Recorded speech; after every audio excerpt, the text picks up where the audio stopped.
இப்போ எட்டு தொகை நூல்கள் அப்படின்னு சொன்னால் நற்றிணை, குறுந்தொகை, ஐங்குறுநூறு, கலித்தொகை, அகநானூறு, பதிற்றுப்பத்து, புறநானூறு, பரிபாடல் இவையெல்லாம் எட்டு தொகை நூல்கள். அப்போ 10 பாட்டுனா 10 நூல்கள் என்னென்னு பார்த்துட்டோம். எட்டு தொகை நூல்கள்னா என்னென்னு பார்த்துட்டோம். அதே போல் பார்த்தீங்கன்னு சொன்னால் அந்த 17 கீழ்கணக்கு நூல்கள்னு சொல்கிறாங்க இல்லையா, அந்த 18 நூல்கள் என்னென்ன அப்படிங்கிறதையும் தெரிஞ்சுக்குங்க.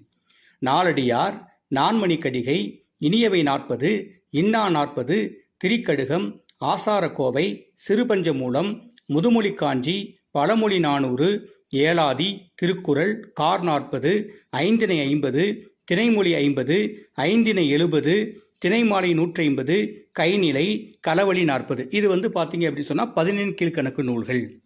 ஏன்னா இது தெரியாமல் நீங்கள் இதை கவனிச்சுட்டு போனீங்கன்னா உங்களுக்கு புரியாது. அதனால தான் இதை உங்களுக்கு வகைப்படுத்தி ஒவ்வொன்றா எடுத்து சொல்லியிருக்கிறேன். தென்னன் மகளே, திருக்குறளின் மாண்புகளே, இன்னரும் பாப்பத்தே. இந்த பாப்பத்தேங்கிறது தான் 10 பாட்டுன்னு சொன்னோம் இல்லைங்களா. அப்போ 10 பாட்டு என்னென்னு பார்த்தாச்சு. என் தொகையே அப்படின்னா 8 தொகை நூல்கள், அதையும் பார்த்தாச்சு. நற்கணக்கே 17 கீழ்கணக்கு நூல்களை பார்த்தாச்சு. மண்ணும் சிலம்பேன்னு சொல்கிறாங்க. இந்த மண்ணுலகில் இன்றும் நிலைத்திருக்கக்கூடிய சிலம்பு, மணிமேகலையின் வடிவேன்னு சொல்கிறாங்க இல்லைங்களா. அப்போ முன்னும் நினைவாள் முடித்தால வாழ்த்துவோமே. இத்தகைய சிறப்புக்குரிய நினைவலைகளை எல்லாம் எங்கள் நெஞ்சத்திலே நிறுத்திய என் தாய்மொழி ஆகிய தமிழை, என் தமிழன்னையை முடித்தால என்னுடைய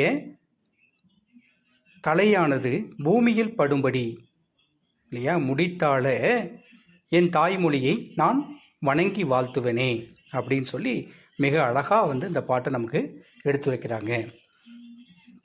மறுபடியும் ஒரு டைம் ஃபுல்லாக அந்த 8 வரையும் வாசிக்கிறேன். எப்படி வாசிக்கணும்னு தெரிஞ்சுக்குங்க, நல்லா கவனிச்சுக்குங்க.